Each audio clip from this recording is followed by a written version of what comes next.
قل سیروا فی الارض ثم انظروا کیف کان عاقبۃ المکذبین۔ ان کافروں سے کہو کہ ذرا زمین میں چلو پھرو، پھر دیکھو کہ پیغمبروں کو جھٹلانے والوں کا کیسا انجام ہوا۔ قل لمن ما في السماوات والأرض قل لله كتب على نفسه الرحمة ليجمعنكم إلى يوم القيامة لا ريب فيه الذين خسروا أنفسهم فهم لا يؤمنون۔ ان سے پوچھو کہ آسمانوں اور زمین میں جو کچھ ہے وہ کس کی ملکیت ہے، پھر اگر وہ جواب نہ دیں تو خود ہی کہہ دو کہ اللہ ہی کی ملکیت ہے، اس نے رحمت کو اپنے اوپر لازم کر رکھا ہے، اس لیے توبہ کر لو تو پچھلے سارے گناہ معاف کر دے گا، ورنہ وہ تم سب کو ضرور بالضرور قیامت کے دن جمع کرے گا جس کے آنے میں کوئی شک نہیں ہے۔ لیکن جن لوگوں نے اپنی جانوں کے لیے گھاٹے کا سودا کر رکھا ہے وہ اس حقیقت پر ایمان نہیں لاتے۔ وَلَهُ مَا سَكَنَ فِي اللَّيْلِ وَالنَّهَارِ وَهُوَ السَّمِيعُ الْعَلِيمُ۔ اور رات اور دن میں جتنی مخلوقات آرام پاتی ہیں سب اسی کے قبضے میں ہیں، اور وہ ہر بات کو سنتا ہے، ہر چیز کو جانتا ہے۔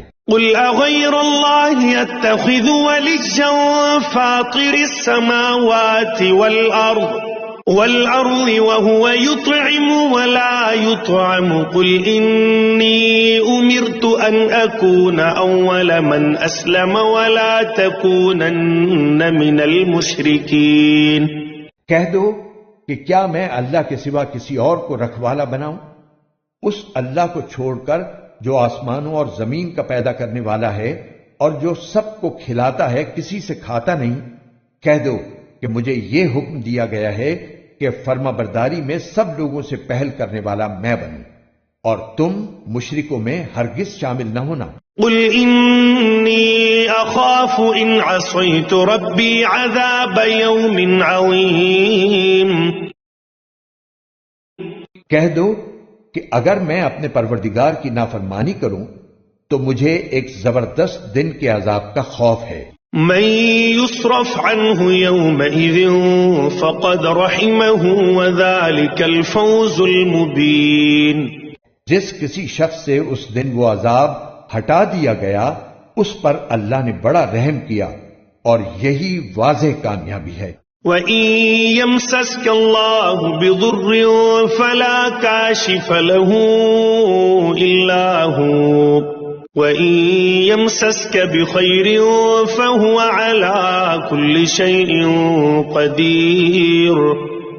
اگر اللہ تمہیں کوئی تکلیف پہنچائے تو خود اس کے سوا اسے دور کرنے والا کوئی نہیں، اور اگر وہ تمہیں کوئی بھلائی پہنچائے تو وہ ہر چیز پر قدرت رکھتا ہی ہے۔ وَهُوَ الْقَاهِرُ فَوْقَ عِبَادِهِ وَهُوَ الْحَكِيمُ الْخَبِيرُ۔ اور وہ اپنے بندوں کے اوپر مکمل اقتدار رکھتا ہے، اور وہ حکیم بھی ہے، پوری طرح باخبر بھی۔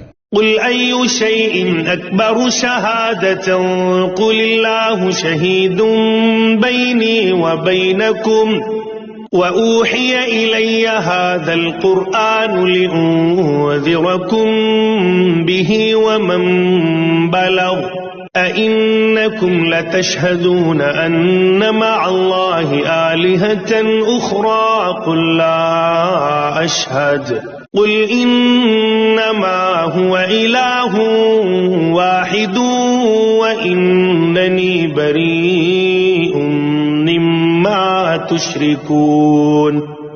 کہو کون سی چیز ایسی ہے جو کسی بات کی گواہی دینے کے لیے سب سے اعلیٰ درجے کی ہو؟ کہو اللہ، اور وہی میرے اور تمہارے درمیان گواہ ہے، اور مجھ پر یہ قرآن وحی کے طور پر اس لیے نازل کیا گیا ہے تاکہ اس کے ذریعے میں تمہیں بھی ڈراؤں اور ان سب کو بھی جنہیں یہ قرآن پہنچے۔ کیا سچ مچ تم یہ گواہی دے سکتے ہو کہ اللہ کے ساتھ اور بھی معبود ہیں؟ کہہ دو کہ میں تو ایسی گواہی نہیں دوں گا۔ کہہ دو کہ وہ تو صرف ایک اللہ ہے، اور جن جن چیزوں کو تم اس کی خدائی میں شریک ٹھہراتے ہو میں ان سے بیزار ہوں۔ الذين آتيناهم الكتاب يعرفونه كما يعرفون أبناءهم الذين خسروا أنفسهم فهم لا يؤمنون.